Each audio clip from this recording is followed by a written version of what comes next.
एगो लड़का एगो लड़की से प्यार करता है। वो लड़किया के जब शादी होके लगल 3 दिन बाद लेके मिलस कलश की काज हमार शादी तय हो गई तक तू हमके भूल जाइबा। कलश लड़का के अरे जान भूल तो तू गइल बड़ तोहरा चलते बाबूजी से बड़ा मार खेले अपने बाबूजी से ना तोहरो बाबूजी से मार खेले बड़ खाली उनकरे के देख के तू जात रहलू उनकरे के देख के गाना गा दे के याद कर जहिया कुंवारी रहलू अब पियावा से पहिले हमारी रहलू। तार बाबू हमरा मुंह में बांस छोड़ दो देखै छी लागल खून गिरत रहल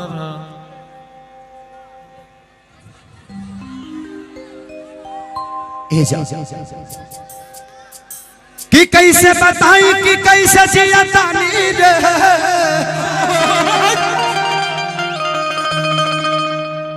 वाई ई जहरिया जुदाई के पिया तानी रे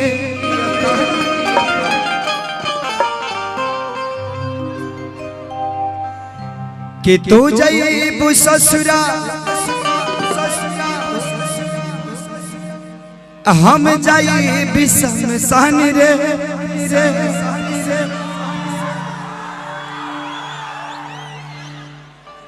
अब का फायदा हे मऊवत के सीनी देखी दुनिया जहान रे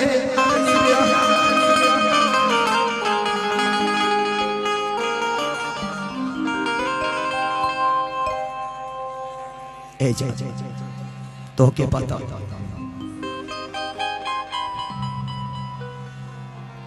कि तोहरा से जुड़ल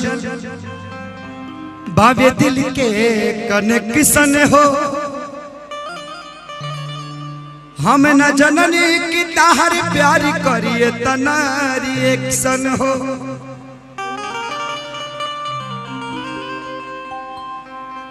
कि छुप छुप के मिलत रहलू तू हमरा लागे जाड़ी में कसम खा के कहतानी कब्र बन जाई आज भटनी बाजार में।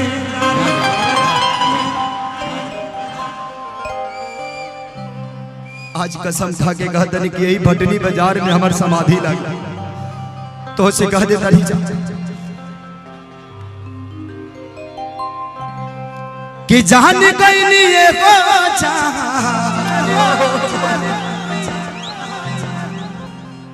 अरे जाने गईनी थोड़ा सा कि जान गईनी एगो जाने गईनी जान गईनी एगो जाने गईनी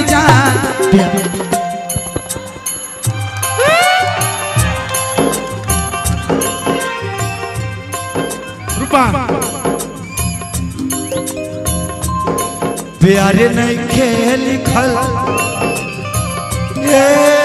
जा प्यार नहीं खेल खल हाथ के लकीर में नहीं खुद तकदीर में प्यार नहीं खेल खल हाथ के लकीर में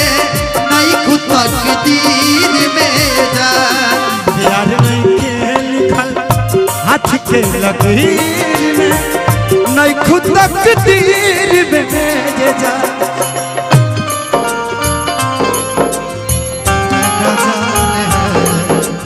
हमने एक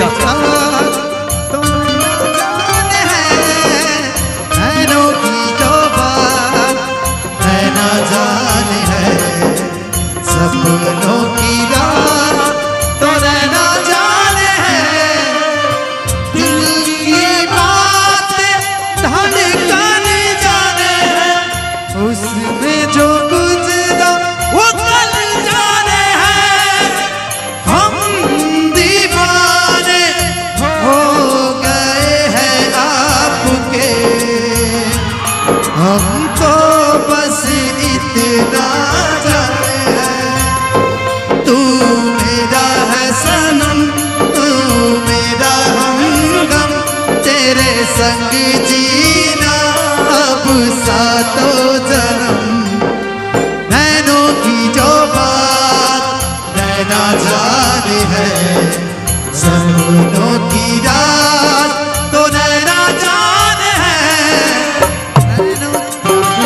लिखल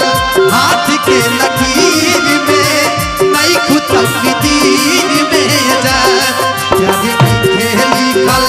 हाथ के लकीर में नहीं खुद तकदीर में जान दिल टूटला के कौन हो आवाज हो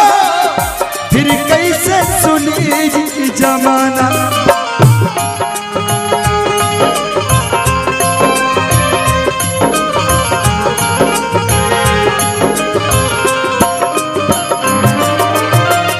हो जाइबू दोसर के तू कुछ दिन के बाद पा दिल पगला रोही बन दीवाना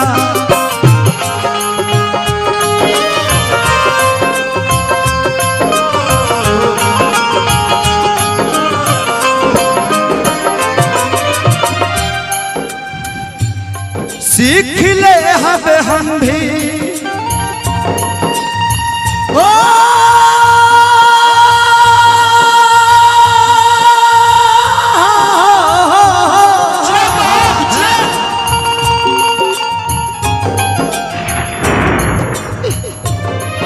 तेरे गम में जिया करेंगे तेरे गम में जिया करेंगे अगर गम कम नहीं होगा तो पिया करेंगे लेकिन याद रखना हम मरने के बाद भी यमराज के मोबाइल से तेरे मोबाइल पे मैसेज दिया करेंगे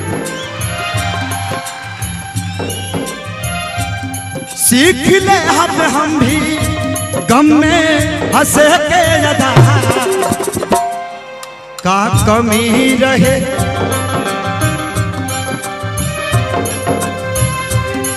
का कमी रहे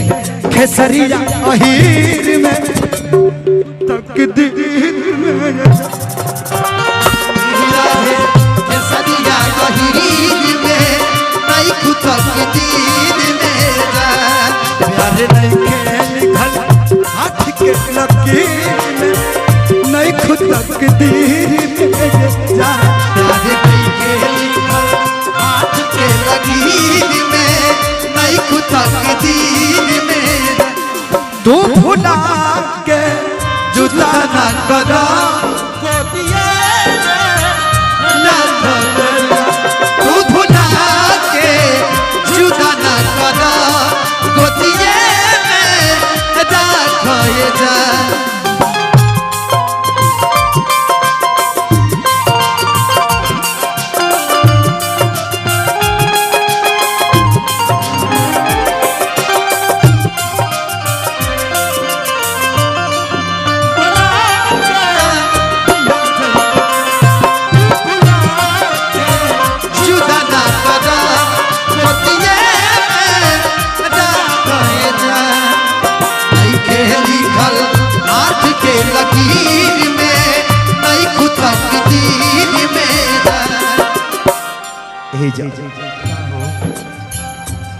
अब एकर का फायदा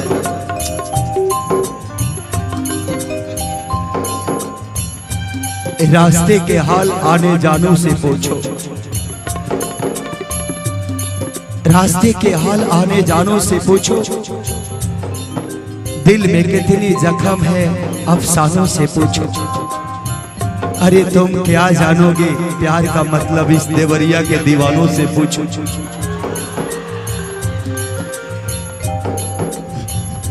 अक्सरी होला के हंसे के फुलवेला प्रेम के भी दिला कुछ अजीब बा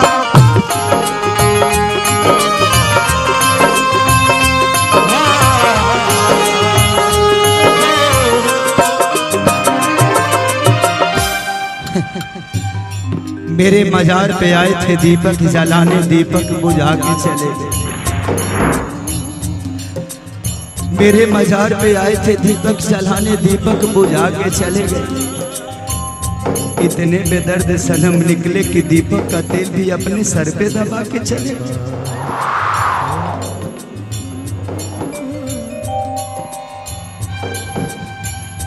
अक्सरी गोला के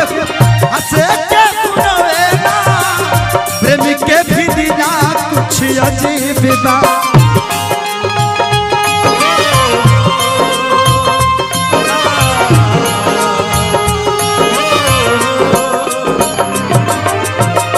बेवफा भी कहती कैसे मासूम यार के रे बेवफा भी कहती कैसे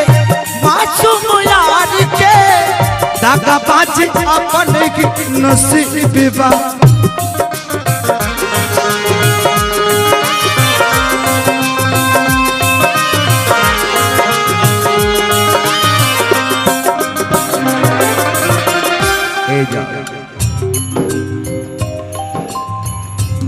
खुश रहा तू हरदम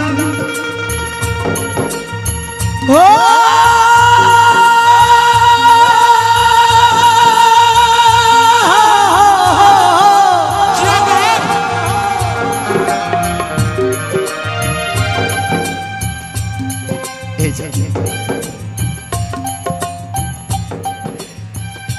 जब शादी तय भइल त तुके दया ना हुआ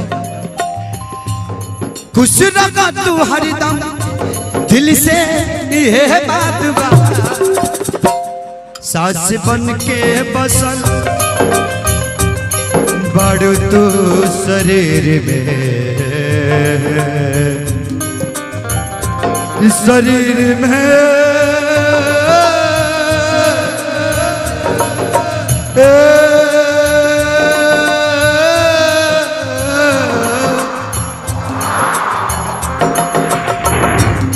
सास बन के बसल बड़ तू शरीर नहीं खुद सास बन के बसल बड़ तू शरीर में नहीं खुद तकदीर में जा सास बन के बसल बड़ तू शरीर में नहीं खुद तकदीर में जा सास बन के बसल बड़ तू शरीर में नहीं खुद तकदीर में जा